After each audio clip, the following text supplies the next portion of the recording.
Setelah 450 hari menjalani proses hukum, Dr. Tifa akhirnya memenangkan putusan sela di Pengadilan Negeri Jakarta Timur. Hakim memutuskan bahwa dakwaan terhadapnya batal demi hukum. Ini adalah titik balik penting yang membuktikan bahwa setiap proses hukum harus memiliki landasan yang kuat dan prosedural.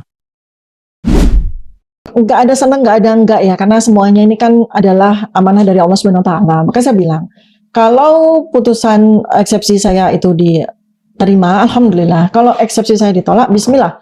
La haula wala quwata illa billah, kita akan maju terus untuk melanjutkan tugas ini. Oke, jadi siap menang, siap kalah? Nggak ada menang dan nggak ada kalahnya. Kan mungkin ini terminologi yang berbeda antara saya yang menjalani dengan proses pengadilan. Menurut saya sih ini bukan sebuah game yang ada menang ada kalah, bukan. Jadi diterima atau ditolak kan begitu bahasanya. Ya sudah, eksepsi diterima. Oleh hakim diputuskan demikian, dan dengan sendirinya surat dakwaan ini batal demi hukum kan gitu, atau ditolak. Jadi saya eksepsi saya ditolak bukan berarti saya kalah, eksepsi saya diterima bukan berarti saya menang. Harapan terbesar Dr. Tifa adalah agar kriminalisasi seperti ini selesai di dirinya saja. Ia menitipkan pesan bagi anak bangsa untuk berani bersuara dan tidak takut. Dr. Tifa mengingatkan pentingnya menjaga integritas bangsa tanpa harus mengorbankan kebebasan berpikir melalui jalur kriminalisasi yang tidak perlu.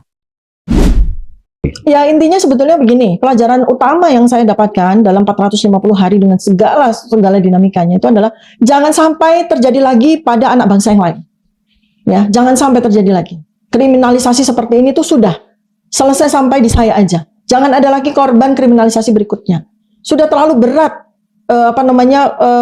pengorbanan dari Bambang Tri, udah terlalu berat. 2 kali di penjara, udah terlalu berat beban yang harus ditanggung oleh Gus Nur dan keluarganya, udah terlalu berat.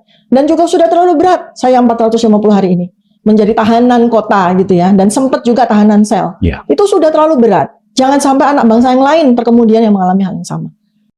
Dr. Tifa menegaskan bahwa sebuah dokumen, seperti ijazah, adalah produk ilmiah.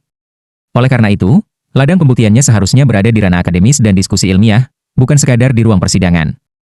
Ia siap untuk terus berkontribusi sebagai intelektual publik demi menjernihkan fakta secara saintifik. Sekali lagi, masyarakat tuh harus paham. Ini adalah produk ilmiah, ya kan? Kalau kita sebut ijazah, itu produk ilmiah.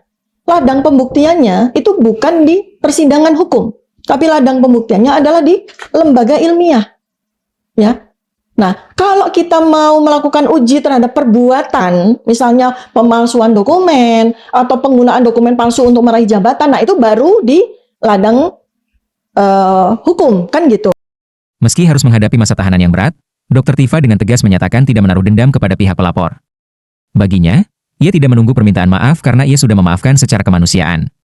Fokusnya bukan pada individu, melainkan pada kebenaran atas sebuah perbuatan. Saya tidak menunggu permintaan maaf dari beliau, sudah saya maafkan. Kan secara sosial, secara kemanusiaan kan begitu ya kan. Kita tuh kalau ingin memaafkan orang tuh kan nggak usah harus menunggu sampai orang itu minta maaf kan begitu.